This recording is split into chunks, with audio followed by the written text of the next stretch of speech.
Micro small medium enterprises का economy में कई फ्रंट्स पर काफी इंपॉर्टेंट रोल है। आज बजट 23 में इसको लेकर कई घोषणाएं भी की गई हैं। उसके क्या मायने हैं स्मॉल बिजनेसेस के लिए, उसके तमाम पहलुओं पर मंथन करने के लिए हमारे साथ मौजूद हैं राजीव चावला जी, चेयरमैन IMSME ऑफ इंडिया। धन्यवाद हमें ज्वाइन करने के लिए। साथ ही मौजूद हैं doctor HP Kumar, director external affairs, power to SME and former CMD NSIC। आप दोनों का ही शुक्रिया। तो आइए बजट के विभिन्न पहलुओं पर हम बातचीत को शुरू करते हैं। राजीव जी, शुरुआत आपसे करेंगे। आप हमें बता सकें, जिस तरह से फाइनेंस मिनिस्टर निर्मला सीतारमण ने आज बजट के दौरान कई अनाउंसमेंट्स की गई हैं, उसमें स्पेसिफिकली जहां तक ईज ऑफ डूइंग बिजनेस की बात है, जो कि काफी क्रूशियल रहता है, उसमें मैडम ने मेंशन किया कि 39,000 कंप्लायंसेस को रिड्यूस किया गया है, 3400 लीगल प्रोविजंस जो हैं उनको डीक्रिमिनलाइज किया गया है, करीब 42 सेंट्रल एक्ट जो हैं उनमें अमेंडमेंट की बात हो रही है। इन पहलुओं को आप बिजनेसेस के लिए कैसे देखते हैं ताकि काम करना सरल हो सके? हमने ये देखा है कि पिछले 9 वर्ष में ये सरकार का फर्स्ट डे से फोकस रहा कि ईज ऑफ डूइंग बिजनेस को लाएं और अंतर्राष्ट्रीय स्तर पर जो भारत की रैंकिंग है उसमें इंप्रूवमेंट किया जाए। इसमें कोई शक नहीं और आपके सामने ही है कि 142nd रैंक जो भारत का हुआ करता था वर्ष 2014 में, आज वो ऊपर उठकर 62nd पर आ गया है और निसंदेह सरकार की इन अटेम्प्ट से और बेहतर इंप्रूव हो जाएगा। तो सरकार ने बहुत सारे कंप्लायंसेस को हटाया है, 39,000 उन्होंने बोला, और डिक्रिमिनलाइज भी किया है 3400 प्रोविजंस को, आगे भी करेंगे। इसके साथ ही साथ इस बजट में उन्होंने डिजी लॉकर की व्यवस्था के बारे में बात की है कि किस तरह से हर समय हमें डेटा शेयरिंग नहीं करनी पड़ेगी और हमारे डॉक्यूमेंट्स सेफ रहेंगे और रिलेटेड डिपार्टमेंट को हम वहीं से ईयर मार्क कर सकते हैं। अगर आप इसी को MSMEs को समझा सकें, यानी अगर सेम डॉक्यूमेंट अलग अलग डिपार्टमेंट्स में देना होता है तो उसी डिजी लॉकर के थ्रू वो उनके लिए हेल्पफुल होगा, वहीं से वो शेयर कर सकते हैं। जी बिल्कुल, मैं सभी को यही कहना चाहूंगा कि अपने डिजी लॉकर में अगर आपका GST रजिस्ट्रेशन है या एग्जिम नंबर्स हैं या आपकी जो भी बाकी स्टैट्यूटरी डॉक्यूमेंट्स है आपने अपलोड कर रखे हैं, तो बार बार आपको वही डॉक्यूमेंट्स हर जगह सबमिट नहीं करने पड़ेंगे और रिलेटेड डिपार्टमेंट से ही देखेंगे। मैं यहां पर जरूर एक बात कहूंगा कि अभी भी सरकार का एक बहुत बड़ा डिपार्टमेंट है स्टैटिस्टिकल डिपार्टमेंट, और वो आज भी अलग से रिटर्न्स दोबारा से फाइल कराता है सभी इंडस्ट्रीज से, जबकि वो सभी रिटर्न्स रिलेटेड डिपार्टमेंट्स में जमा होती है। तो मैं उस डिपार्टमेंट से भी कहूंगा कि इस FM की इस बजट की इस घोषणा को जरूर देखें और रिलेटेड डेटा इंडस्ट्री से रिलेटेड जो चाहिए तो उन डिपार्टमेंट से ही उठा लिया करें और इस रिटर्न को भी समाप्त कर दें। जी, एक और पहलू आप बता सकेंगे, जो बताया जा रहा है कि पैन को एक कॉमन बिजनेस आइडेंटिफायर की तरह यूज किया जाएगा, उसको आप कैसे देखते हैं? देखिए, पैन अपने आप में एक आइडेंटिटी बन गया है। पहले रजिस्ट्रेशन की अलग अलग भूमिकाएं होती थी। उदाहरण के लिए MSME रजिस्ट्रेशन में आधार कार्ड को अपलोड किया जाना रहता था, तो हमारे लिए भी समझ में नहीं आता था कि आधार कार्ड हमारी एक एंटिटी है या पैन हम एंटिटी माने या GST नंबर को एंटिटी माने, और इस तरह से बहुत सारी रजिस्ट्रेशंस हैं जो आज भी हमें बार बार हर जगह अलग से नंबर लेना पड़ता है। तो मुझे खुशी है कि आज पैन की आज को आइडेंटिटी मानने को का फैसला ले लिया गया है, और यदि ऐसा है तो हो सकता है आगे आने वाले समय में उद्यम रजिस्ट्रेशन में भी हमारा पैन इनकॉर्पोरेट हो जाए, और GST में तो ऑलरेडी है ही। तो अगर ये ऐसा रहेगा तो उस बिजनेस की अपने आप में एक आइडेंटिटी रहेगी। हालांकि इसमें भी कुछ परेशानियां ऐसी जरूर हैं, क्योंकि कुछ प्रोप्राइटरशिप बिजनेसेस हैं जो 2 या 3 तरह के बिजनेसेस हैं, और जब एक ही पैन से हम रजिस्ट्रेशन कराने की कोशिश करते हैं तो उसमें दिक्कत आती है। तो मुझे उम्मीद है कि बजट इन चीजों को भी देखेगा और सरलीकरण हो जाएगा। हर इंडिविजुअल बिजनेस की और हर कॉर्पोरेट बिजनेस की आइडेंटिटी अगर पैन होने जा रही है तो हम इसका स्वागत करते हैं। Thank you. डॉक्टर कुमार, आप हमें बता सकें, जिस तरह से ये जो बजट पेश किया गया है, ये 24 इलेक्शन से पहले इस सरकार का आखिरी फुल बजट था, और इसमें जिस तरह से ग्रोथ को लेकर एक हम देख रहे हैं ग्लोबल हेडविंड्स जो हैं, जो चुनौतियां हैं, उनके बीच में ग्रोथ मोमेंटम बरकरार रहे, उसको आप कैसे देखते हैं? और खास करके अगर हम देखें इसमें कैपिटल एक्सपेंडिचर में जिस तरह से 33% का इजाफा किया गया है, इनको आप कैसे देख रहे हैं? देखिए, जो एक सबसे बड़ा अनाउंसमेंट मुझे इस बजट का अच्छा लगा वो है कैपेक्स में 33% की इंक्रीज करना। 10 लाख करोड़ रुपए कैपेक्स का बजट एस्टिमेट करना एक मुझे लगता है कि देश में डिमांड और कंजम्पशन को बढ़ाने के लिए और एम्प्लॉयमेंट क्रिएशन के लिए एक बहुत ही प्रोग्रेसिव स्टेप है। तो एक तो बजट में ये एक बहुत ही महत्वपूर्ण इशू है। दूसरा, जो अन्य सेक्टर्स के लिए जिसमें स्टार्टअप्स हैं उनके लिए प्रोविजंस हैं, यूथ के लिए ट्रेनिंग स्किलिंग के प्रोविजंस हैं, माइक्रो स्मॉल मीडियम एंटरप्राइजेस के लिए विभिन्न तरह के क्रेडिट के लिए और अन्य प्रोविजंस किए गए हैं। कंप्लायंसेस की आपने बात की, उनको कम करने की बात की गई है, डीक्रिमिनलाइजेशन है।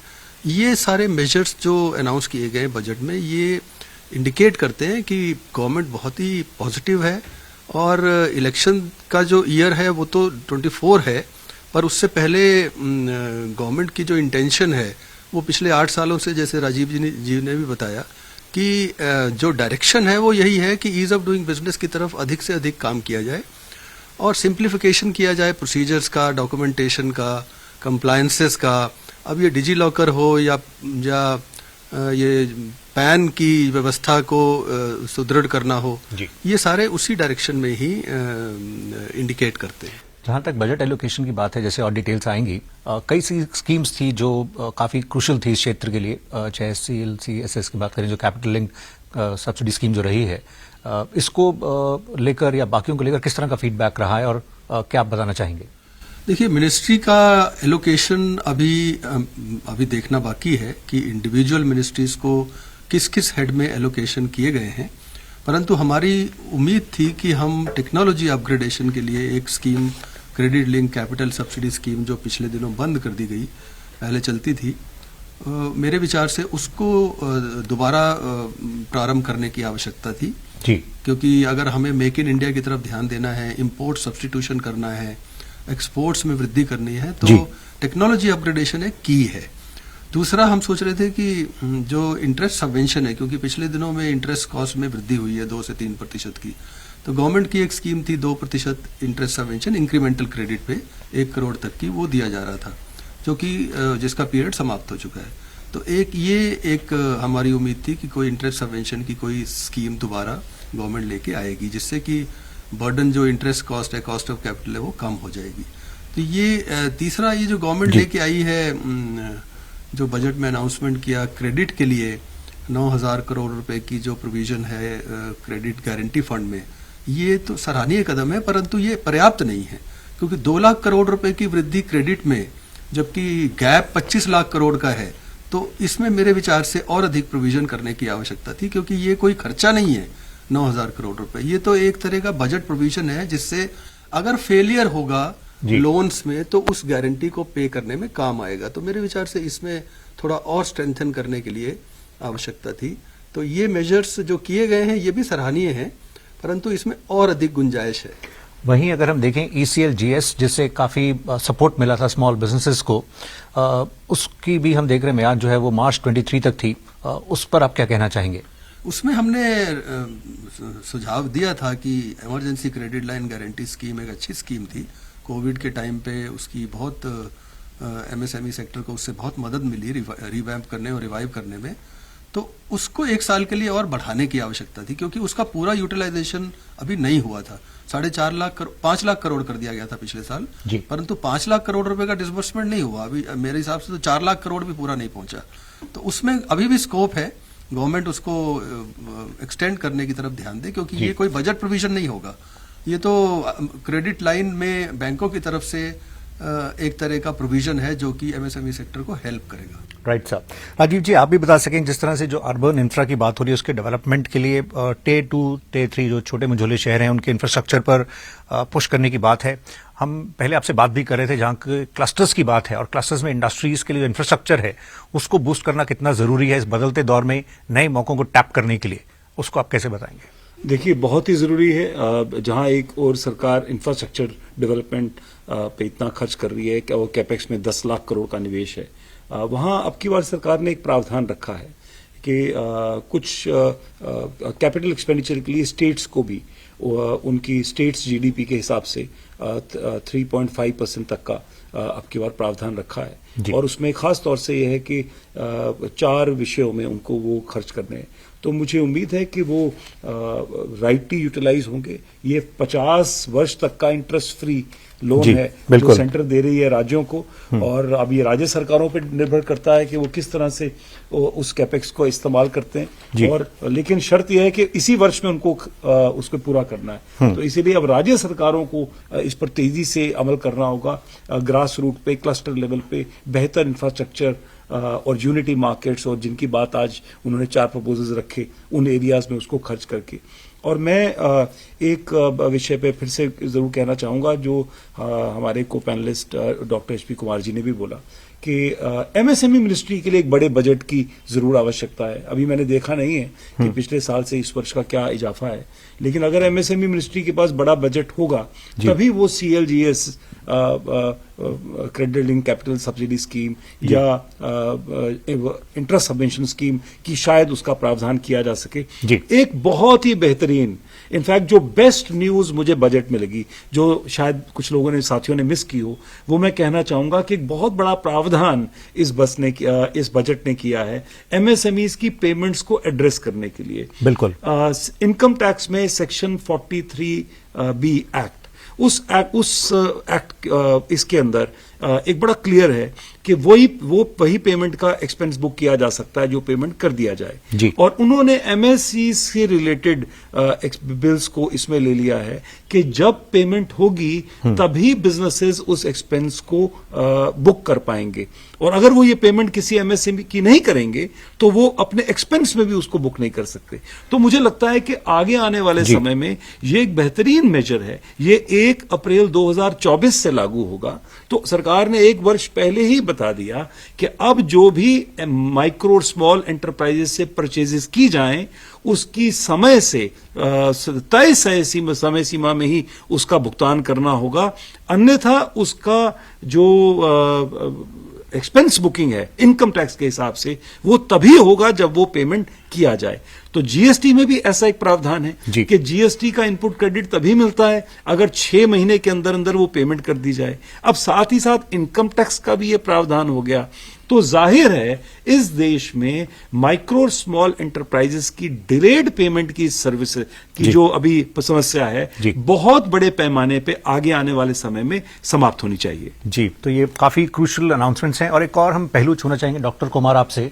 हमने ये भी देखा, फाइनेंस मिनिस्टर निर्मला सीतारमण जी ने बजट में ये भी मेंशन किया कि कोविड के दौरान जिस तरह से जो अमाउंट MSMEs का कुछ एग्जीक्यूशन ऑर्डर्स में जिस तरह से जो फोरफीट किया गया था वो 95% अमाउंट रिटर्न किया जाएगा।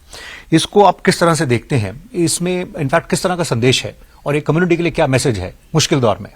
नहीं, ये अच्छा मेजर है। एक्चुअली कई MSMEs, बहुत अधिक संख्या में तो नहीं, पर जो बड़ी MSMEs गवर्नमेंट के कॉन्ट्रैक्ट एग्जीक्यूट कर रही थी और वो कोविड की प्रॉब्लम की वजह से पूरा नहीं कर पाई और फेल हुई, उनकी सिक्योरिटी को जब्त कर लिया गया। तो अब गवर्नमेंट का ये कहना है कि हम 95% वापस कर देंगे, तो ये एक अच्छा इंडिकेशन है कि गवर्नमेंट हेल्पफुल है MSME सेक्टर के लिए, और उन परेशानियों को जो कोविड के टाइम पे MSME सेक्टर ने फेस की उसको एक्नॉलेज करते हुए वो जो एक प्रॉब्लम थी MSMEs की कि उनकी सिक्योरिटी बिना उनके आउटसाइड कंस्ट्रेंट्स की वजह से जब्त हो गई, तो वो उन्हें वापस मिल जाएगी। तो ये अच्छा पॉजिटिव एक्शन है। अभी जैसे राजीव जी ने मेंशन किया डिलेड पेमेंट्स का, जो वर्किंग कैपिटल के इश्यूज रहते हैं, इसमें ई-कोर्ट्स का भी जिक्र किया गया है और ई-कोर्ट्स को काफी बढ़ा देने की बात हो रही है। इसको आप इस पूरे क्षेत्र के लिए किस तरह से देखते हैं? मेरे विचार से ये एक बजट का एक बहुत बड़ा हाईलाइट है जो कि बहुत अधिक मेरे ख्याल नोटिस में नहीं आया है लोगों के, परंतु ई-कोर्ट्स के लिए 7,000 करोड़ रुपए की व्यवस्था करना, बजट प्रोविजन करना एक लैंडमार्क डिसीजन होगा। और ई-कोर्ट्स के माध्यम से जो भी इंफ्रास्ट्रक्चर की रिक्वायरमेंट है कोर्ट्स की, चाहे वो डिस्ट्रिक्ट कोर्ट्स हो, सेशन कोर्ट्स हो, हाई कोर्ट्स हो, सुप्रीम कोर्ट्स हो, सारी जगह ई-कोर्ट्स स्टैब्लिश करके, और ये जो फास्ट ट्रैक की मैकेनिज्म है कोर्ट्स के पेंडिंग केसेस को क्लियर करने की, इससे बहुत हेल्प मिलेगी। और मेरे विचार से 7,000 करोड़ रुपए से भी बढ़ा के प्रोविजन करने चाहिए, क्योंकि इंफ्रास्ट्रक्चर की पूरे देश में कोर्ट्स में बहुत अधिक आवश्यकता है। वो चाहे कोर्ट्स की बिल्डिंग्स हों, चाहे उनके फर्नीचर फिक्सचर्स हों, चाहे उनके कम्युनिकेशन इक्विपमेंट्स हों, चाहे उनका डॉक्यूमेंटेशन रिकॉर्ड मेंटेन करना हो, आईटी सिस्टम्स हों, ट्रेनिंग की आवश्यकता है, इन सारी चीज़ों के लिए ये 7,000 करोड़ रुपए बहुत ही हेल्पफुल होगा। मेरे विचार से इसमें और वृद्धि करनी चाहिए। राइट। राजीव जी, एक और पहलू हम आपसे समझते हैं। जिस तरह से यूनिटी मॉल की बात हो रही है, वन डिस्ट्रिक्ट वन प्रोडक्ट्स को लोकल लेवल पर प्रमोट करने की, इसको आप कैसे देख रहे हैं? ये जो पूरी चेन रहेगी उसके अंदर इसका किस तरह से अहम रोल रहने वाला है? मुझे लगता है कि ये यूनिटी मॉल्स जो हैं ये एक मार्वल को दोबारा से लेके आएंगे। आइडिया ये है कि जितनी भी बेस्ट चीजें हैं वो इंटीग्रेट हो जाएं। टूरिज्म प्रमोशन पे सरकार का ध्यान है, 50 शहरों को उन्होंने हाईलाइट करना है। फिर यूनिटी मॉल्स बनेंगे और उस मॉल्स में टूरिस्ट के लिए उन शहरों में विशेष व्यवस्था रहेगी, मार्केट्स की रहेगी, और उस मार्केट में जो वन डिस्ट्रिक्ट या even one block one product की बात जैसे हरियाणा में हो रही है तो वो वहां पर वो मिल सकेंगे। तो आई थिंक ये पूरे सप्लाई चेन का, एक पूरे इकोसिस्टम का एक इंटीग्रेशन है, एक अद्भुत संभावना है जो सरकार ने रखी है। और निसंदेह आज ये 30 और 50 शहरों की बात हो रही है, लेकिन आगे आने वाले समय में ये और बढ़ेगा। और अगर ये वर्ष अगर राज्य सरकारों को इसमें काफी रोल करना पड़ेगा, और इसीलिए मेरा यही मानना है कि राज्य सरकारों को जरूर देखना है कि जो भी केंद्र सरकार ने प्रावधान किए हैं, क्योंकि ये उन्हें बनाने हैं, तो एक उनको इंटरेस्ट फ्री 50 इयर्स की फंडिंग मिली है। एक इंपॉर्टेंट चीज और हमें ये ध्यान रखें कि इकोनॉमिक सर्वे की स्टार्ट ही इसी बात से होता है कि भारत में कोविड से रिलेटेड जो इश्यूज थे वो समाप्त हो गए, चाहे वो हेल्थ से थे, चाहे वो इकोनॉमिक इश्यूज थे, और इसीलिए शायद इमरजेंसी लोन्स के ऊपर अब बात नहीं हुआ, क्योंकि वो 3 वर्ष के समय निकल गया। आज सरकार की सभी टैक्स कलेक्शंस और पूरे देश की इकोनॉमी इस बात का इंडिकेशन है कि हमने वो 3 वर्ष की बात से अब आगे निकल आए।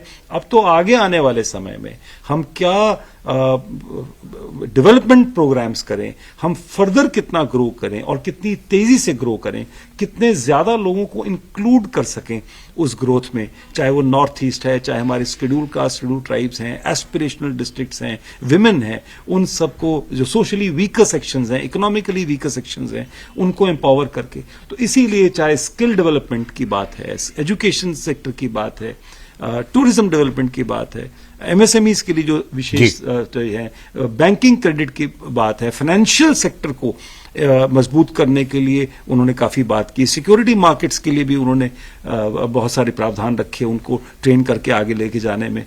तो मुझे लगता है कि ये सभी जगह जो एम्प्लॉयमेंट अपॉर्चुनिटीज हैं प्लस जो सेल्फ एम्प्लॉयमेंट अपॉर्चुनिटीज हैं वो सर्वाधिक एमएसएमईज के लिए ही हैं, माइक्रो स्मॉल एंटरप्राइजेज में ही हैं, और इसीलिए I am very upbeat on this budget. Right.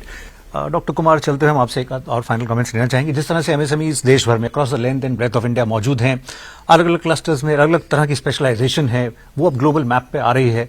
हम आपसे ये समझना चाहेंगे कि इस बदलते दौर में ये जो अपॉर्चुनिटीज आ रही हैं, हम जिस तरह की ग्रोथ हो रही है, लेकिन ग्लोबल हेडविंड्स हैं, एमएसएमईज एक्सपोर्ट्स में भी बहुत इंपॉर्टेंट रोल प्ले करते हैं, उनको किस तरह से सपोर्ट किया जा सकता था या कैसे उस पहलू को देखते हैं? क्योंकि अंतर्राष्ट्रीय बाजार में इस समय की मार्केट्स में स्लो डाउन है, कहीं रिसेशंस हैं, इन्फ्लेशनरी प्रेशर्स हैं, आपका क्या मानना है? देखिए, गवर्नमेंट की इंटेंशन तो बहुत क्लियर है कि हम अधिक से अधिक प्रोडक्ट्स को देश में निर्माण करके मेक इन इंडिया के थ्रू और आत्मनिर्भर भारत का जो एक सपना है उसको अचीव करें, परंतु इसके लिए जो कुछ अधिक मेजर्स लेने की आवश्यकता है, उसमें कुछ तो लिए गए हैं, परंतु कुछ और जो हम सोचते थे कि जैसे इंपोर्ट सब्स्टिट्यूशन के लिए मेक इन इंडिया को इंसेंटिवाइज करना, एक पीएलआई स्कीम हमने गवर्नमेंट ने पहले इंट्रोड्यूस की। पीएलआई स्कीम में एमएसएमईज के योगदान को बढ़ाने की आवश्यकता है। एक अलग से एमएसएमई सेक्टर के लिए अगर पीएलआई लाई जाए across the sectors, across various products, ये बहुत अच्छी होगी। मैं ये नहीं कह रहा कि जनरल प्रोडक्शन के लिए या जनरल आइटम्स के लिए, परंतु जो इंपोर्ट सब्स्टिट्यूशन करेंगी, जो आत्मनिर्भर भारत और मेक इन इंडिया में योगदान करेंगी और एक्सपोर्ट ओरिएंटेड होंगी, उनको कम से कम एक स्पेशल स्कीम के तहत इंसेंटिवाइज किया जा सकता है। दूसरा, टैक्सेशन में थोड़ा सा एक डिस्पैरिटी है कि कॉरपोरेट्स को 400 करोड़ तक की टर्नओवर पे कंसेशनल इनकम टैक्स है, कॉरपोरेट टैक्स, परंतु 90% जो एंटरप्राइजेज हैं एमएसएमई सेक्टर में तो प्रोप्राइटरी और पार्टनरशिप्स हैं। तो हमारा सभी एसोसिएशंस का भी इंडस्ट्री की तरफ से ये सुझाव रहा है कि प्रोप्राइटरी और पार्टनरशिप फर्म्स को भी उसी पैरेलल लेवल पे लाया जाए टैक्सेशन के, क्योंकि जो कॉरपोरेट्स के लिए किया गया है। एक और सजेशन जो हम सोचते थे कि उससे भी हमारी इंडस्ट्री को कॉम्पिटिटिव स्ट्रेंथ मिलेगी ग्लोबल कॉम्पिटिटिवनेस अचीव करने में, वो है कैपिटल गेन्स का इशू। बिजनेस में इन्वेस्टमेंट को आप कैपिटल गेन से एग्जेम्प्ट क्यों नहीं करते? हमने बार बार कहा है कि आप हाउसिंग का कैपिटल गेन अगर हाउसिंग में लगाते हैं तो मिलता है कैपिटल गेन एग्जेम्पशन, परंतु उसी पैसे को आप बिजनेस जो कि एम्प्लॉयमेंट क्रिएट करेगा, कैपिटल फॉर्मेशन होगा, ग्लोबल कॉम्पिटिटिवनेस स्ट्रेंथ बढ़ेगी इंडस्ट्री की, नई एम्प्लॉयमेंट क्रिएट होगी, नए बिजनेस लगेंगे, उसके लिए वो एक बहुत लॉन्ग पेंडिंग इशू है कि उस कैपिटल गेन्स को एग्जेम्प्ट करने की आवश्यकता है। इसी तरह से इंटरेस्ट सबवेंशन की मैंने बात की कि एक्सपोर्ट के लिए भी और इंडिजिनस के लिए भी इंटरेस्ट सबवेंशन की एक इशू था। एक स्कीम बड़ी अच्छी स्कीम है जो कि गवर्नमेंट ऑफ इंडिया पहले से ही चला रही है, वो है prime minister employment generation programme.